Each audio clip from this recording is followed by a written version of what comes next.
बात तब की है जब ब्रह्मा भगवान के एक पुत्र हुआ करते थे जिनका नाम था दक्ष। उन्हें प्रजापति दक्ष के नाम से भी जाना जाता है। प्रजापति का अर्थ है प्रजा का राजा। जब ब्रह्मा जी ने सृष्टि की रचना की तो ब्रह्मा जी के पुत्रों ने प्रजापति बनने से मना कर दिया और केवल दक्ष ने ही प्रजापति बनने का प्रस्ताव स्वीकार किया। इस प्रकार दक्ष को प्रजा का राजा चुना गया और उनको इसका कार्यभार दिया गया। प्रजापति दक्ष का विवाह स्वयं भू मनु की पुत्री प्रसूति से हुआ और इन दोनों की 16 पुत्रियां हुई। 16 में से एक पुत्री का नाम सती था। सती माता आदि शक्ति का ही एक रूप थी। प्रजापति दक्ष को माँ आदि शक्ति के रूप में सती की प्राप्ति घोर तप के बाद हुई थी। ब्रह्मा जी ने प्रजापति दक्ष को आदेश दिया कि अपनी पुत्री सती का विवाह देवों के देव भगवान शिव से कर दो। यह आज्ञा प्राप्त करके प्रजापति दक्ष ने अपनी पुत्री सती का विवाह भगवान शिव से करवा दिया। लेकिन यह विवाह होना इतना सरल नहीं था। माता सती ने इस जन्म में भगवान शिव की प्राप्ति के लिए घोर तप किया था। तब जाके भगवान शिव और माता सती का विवाह हुआ था। एक बार प्रजापति दक्ष ने एक महासभा का आयोजन किया। इस महासभा में उन्होंने सभी देवी देवताओं को आमंत्रित किया। सभी देवगण और देवियां वहां पर उपस्थित थे। तभी प्रजापति दक्ष वहां पर आए। उनके सम्मान में सभी देवी देवता खड़े हो गए, परंतु ब्रह्मा, विष्णु और भगवान शिव खड़े नहीं हुए। प्रजापति दक्ष को ब्रह्मा और विष्णु भगवान के सम्मान में खड़ा न होने पर इतना दुख नहीं हुआ जितना क्रोध उन्हें भगवान शिव के सम्मान में न खड़े होने पर हुआ। भगवान ब्रह्मा ठहरे दक्ष के पिता और भगवान विष्णु को दक्ष अपना आराध्य देव मानते थे, लेकिन भगवान शिव तो उनके दामाद थे, तो यह बात उनको अच्छी नहीं लगी। उन्होंने इसे अपमान के रूप में लिया और मन ही मन यह प्रतिज्ञा ले ली कि भगवान शिव से इस अपमान का बदला जरूर लेंगे। भगवान शिव ने यह लीला प्रजापति दक्ष का अपमान करने के लिए नहीं की थी, बल्कि वह तो उनका अहंकार मिटाना चाहते थे। बस यही कारण था कि दक्ष भगवान शिव से बैर रखते थे और शिव जी से अपने अपमान का बदला लेने के लिए एक उचित समय की प्रतीक्षा करने लगे। एक दिन प्रजापति दक्ष ने महायज्ञ की घोषणा की और इसी दिन को उन्होंने भगवान शिव से अपने अपमान का बदला लेने के लिए सोचा। प्रजापति दक्ष ने सभी देवी देवताओं को इस यज्ञ में आमंत्रित किया, परंतु भगवान शिव को उन्होंने आमंत्रित नहीं किया।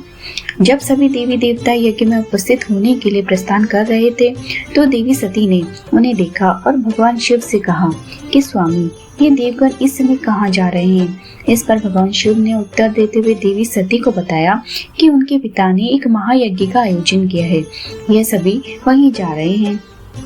यह जानकर माता सती विचलित हो उठी और सोचने लगी कि उनके पिता ने उनके पति को इस महायज्ञ में क्यों आमंत्रित नहीं किया। माता भगवान विष्णु से वहां चलने का हठ करने लगी। इस पर भगवान शिव ने कहा कि देवी, हमें उन्होंने आमंत्रित नहीं किया है, इसलिए हमारा वहां जाना उचित नहीं होगा। परंतु माता सती और व्याकुल होकर हठ करने लगी। भगवान शिव ने माता सती से कहा कि वह इस महायज्ञ में नहीं जा सकते और माता को भी न जाने की सलाह दी। अंत में जब माता नहीं मानी तो भगवान शिव ने माता सती को यज्ञ में जाने की आज्ञा दी। इसके बाद माता सती ने अपने पिता के घर महायज्ञ के लिए प्रस्थान किया।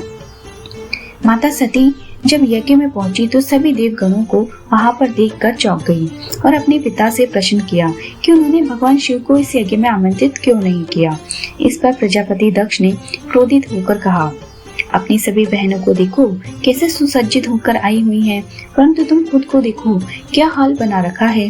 तुम्हारा पति तुम्हें कुछ देने के काबिल नहीं है, वह तो बस वन में रहता है, हमेशा भस्म अपने शरीर पे लगा कर रखता है, इसलिए मैंने उसे यहाँ पर आमंत्रित नहीं किया। मैं अपनी सभा को उसको आमंत्रित करके अपमानित नहीं कर सकता। यह सुनकर माता सती क्रोधित हो गई और अपने सामने अपने पति का अपमान सहन नहीं कर पाई। क्रोधित होकर माता सती ने महायज्ञ के अग्नि में अपने देह का त्याग करके उसकी आहुति दे दी। जब ये बात भगवान शिव को पता चली तो क्रोधित हो गए और उन्होंने अपनी जटाओं से अपने ही एक महाविध्वंसकारी रूप को प्रकट किया। यह भगवान शिव का वीरभद्र अवतार था। वीरभद्र भगवान शिव का महाविध्वंसकारी और डराने वाला रूप है। भगवान शिव की आज्ञा से वीरभद्र प्रजापति दक्ष का विनाश करने के लिए उनकी ओर बढ़ा।